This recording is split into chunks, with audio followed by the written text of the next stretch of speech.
मेरे प्यारे भाइयों और बहनों, आप सबको मेरा हार्दिक प्रणाम।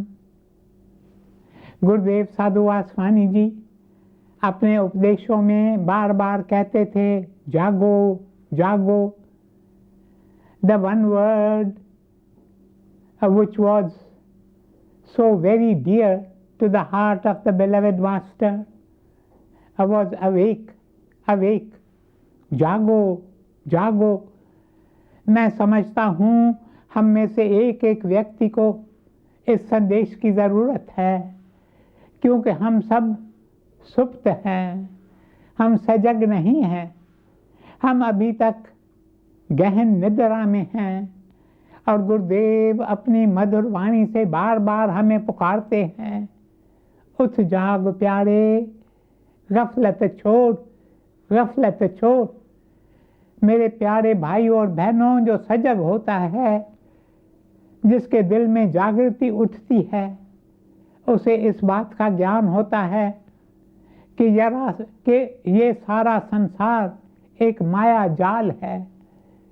ये सब जो उसे दिखाई दे रहा है, वास्तव में वो है ही नहीं।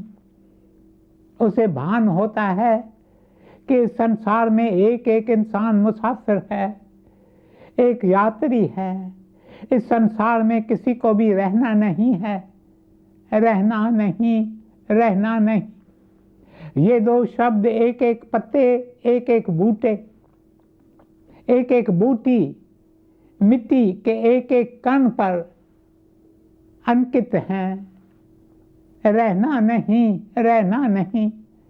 एक एक व्यक्ति को इस जग से जरूर जाना है, क्योंकि ये जग हमारा देश नहीं है। हम यहाँ थोड़े समय के लिए मुसाफिर बनकर, राही बनकर आए हैं। वास्तव में हम तो परदेश के पंछी हैं, जो अपने देश से उड़कर थोड़े से समय के लिए यहाँ आए हैं। फिर बुलावा आएगा, चल मेरे भाई, चल मेरी बहन, तब हमें उड़कर वापस जाना होगा।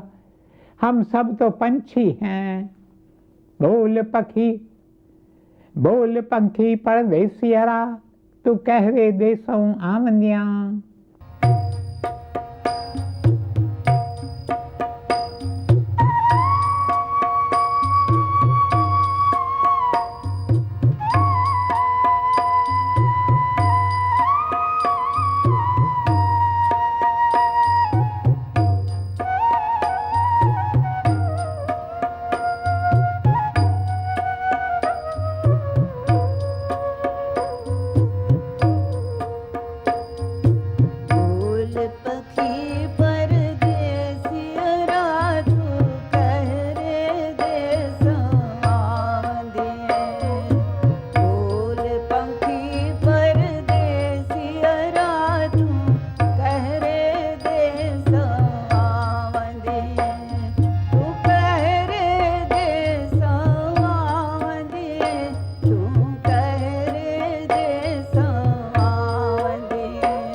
प्यारे भाइयों और बहनों, दिन प्रतिदिन बुलावा आता है, दिन प्रतिदिन संकेत होते हैं, दिन प्रतिदिन फूलों से और पत्तों से, सूरज चांद सितारों से यह आवाज आती है, नदियों और पहाड़ों से यह आवाज आती है। But one word, but one voice, but one message. यदि आप भी अपने आंतरिक कान खोलें तो आप भी यह आवाज सुन सकते हैं, यह संदेश सुन सकते हैं जो यह सारी प्रकृति हमें देना चाहती है फानी ये जिंदगानी, चंद रोज चंद रोज। मेरे प्रिय, जो तुम देख रहे हो, जो तुम छू रहे हो, जो तुम सुन रहे हो, ये सब है चंद रोज चंद रोज। ये सब थोड़े समय के लिए है, ये सब तो फानी है। इसलिए गुरुदेव साधु वासवानी जी कहते थे, ये सारा जग एक ज्वालामुखी की तरह है। The world is like a volcano, जो कभी भी फट सकता है, पता नहीं कब किस पर फट जाए।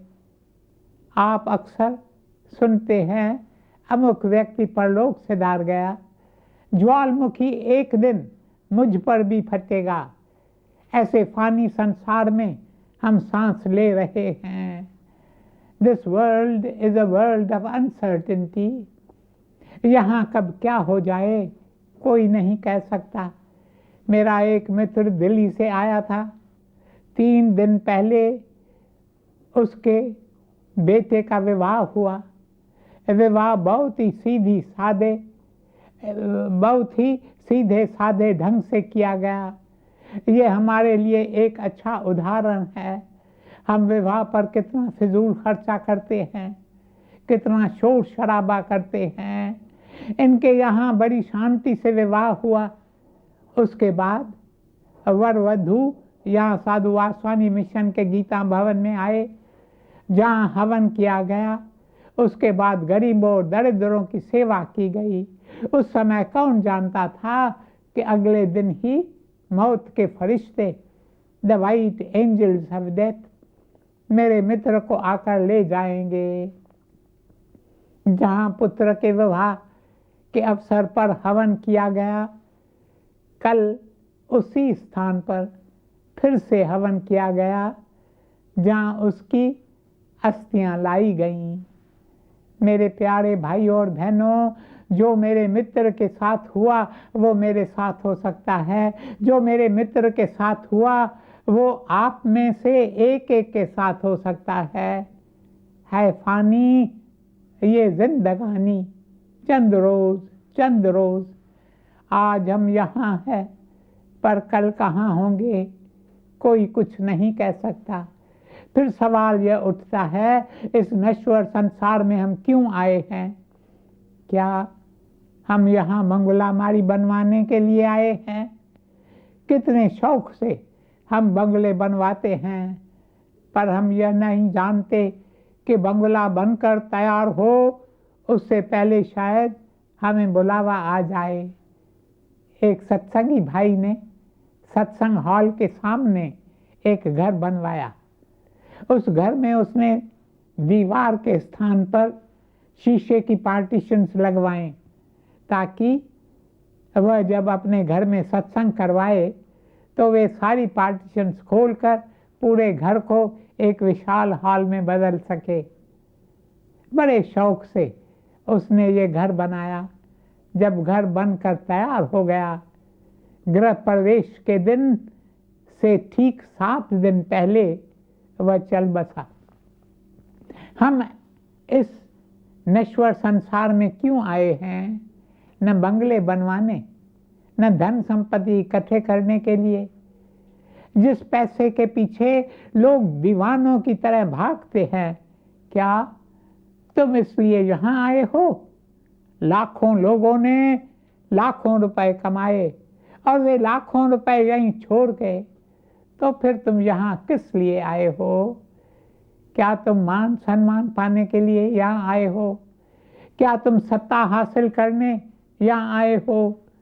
क्या तुम ऐशो आराम और भोग के लिए यहाँ आए हो? देखो हम किस तरह अपनी सारी शक्ति इन बातों के पीछे व्यर्थ गंवा रहे हैं। मेरे प्यारे भाइयों और बहनों, मैं आपको बताऊं हम यहाँ क्यों आए हैं। हम यहाँ केवल एक कर्तव्य के लिए आए हैं।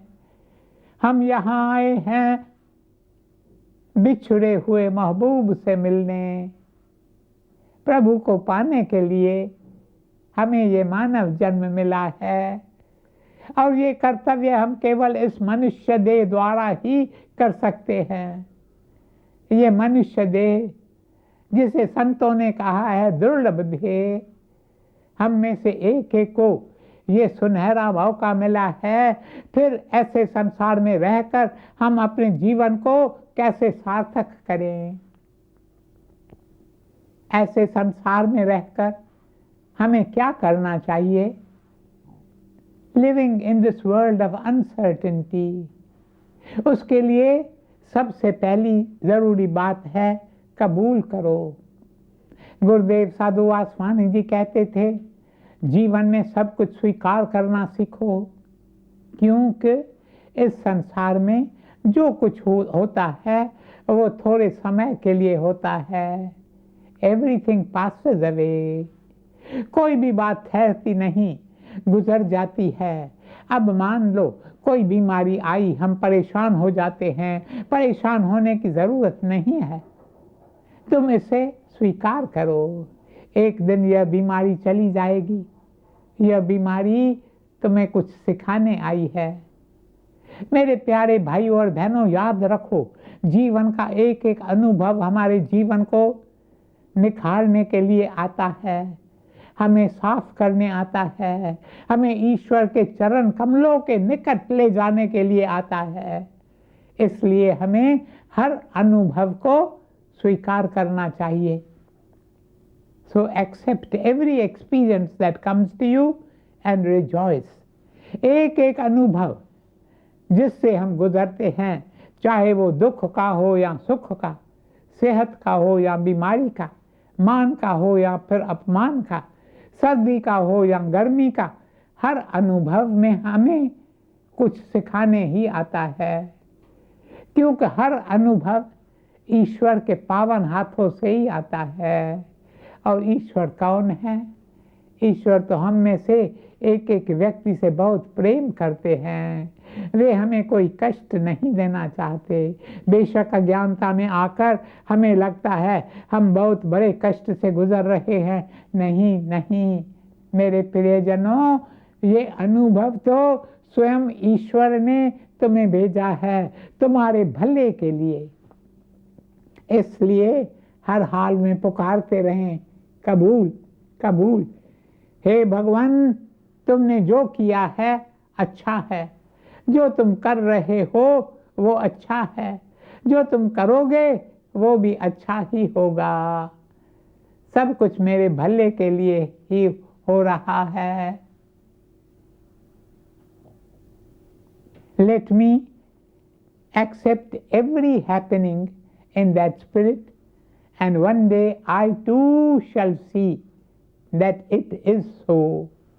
एक दिन हम देखेंगे कि जिस अनुभव से हम गुजरे उससे हमारा कितना भला हुआ है। मेरे प्यारे भाइयों और बहनों, पहली बात है स्वीकार करें, स्वीकार करें, स्वीकार करें। दूसरी बात, ये संसार फानी है। इस संसार में जहाँ भी आप नज़र उठाकर देखेंगे वहाँ आपको दुख ही दुख नजर आएगा। ऐसे संसार में रहते हुए हम में से एक एक का कर्तव्य है कि हम जितने लोगों का दुख दूर कर सकते हैं दूर करें। दूसरों के दुख को दूर करना भी अपने आप में एक अनुभव है। जैसे जैसे हम दूसरों का दुख दूर करने लगते हैं वैसे वैसे हम निर्मल होने लगते हैं, हम साफ होने लगते हैं। फिर धीरे धीरे हमारी आंखों से अज्ञानता के पर्दे उतरने लगते हैं और तब हम एक आश्चर्यजनक खोज करते हैं। I shall make the greatest discovery of my life, the greatest discovery ever made, वो ये कि जिन्हें हम अपने से भिन्न मानते हैं वास्तव में वे हमसे भिन्न नहीं हैं, हम सब एक हैं। तब हम दूसरे के दुख को अपना दुख मानने लगते हैं। इसलिए इस संसार में रहकर दूसरों के दुख दूर करते रहो।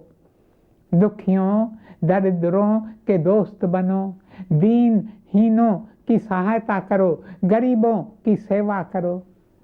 गुरुदेव साधु वासवानी जी कहते थे, मेरी केवल एक जुबान है, यदि मेरी 1,00,000 जुबानें होती तो उन 1,00,000 जुबानों से एक एक जुबान से मैं आपको एक ही संदेश देता कि जाओ और दूसरों का दुख दूर करो, दुख दूर करो। दूसरों का दुखरा दूर करने वाले तेरा दुख दूर करेंगे राम।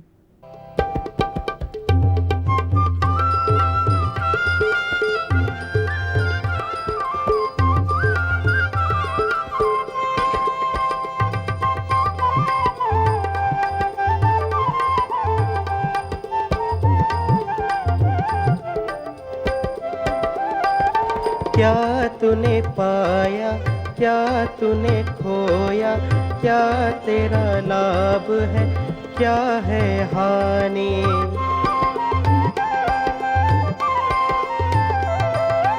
इसका हिसाब करेगा वो ईश्वर, क्यों तू फिक्र करे रे प्राणी।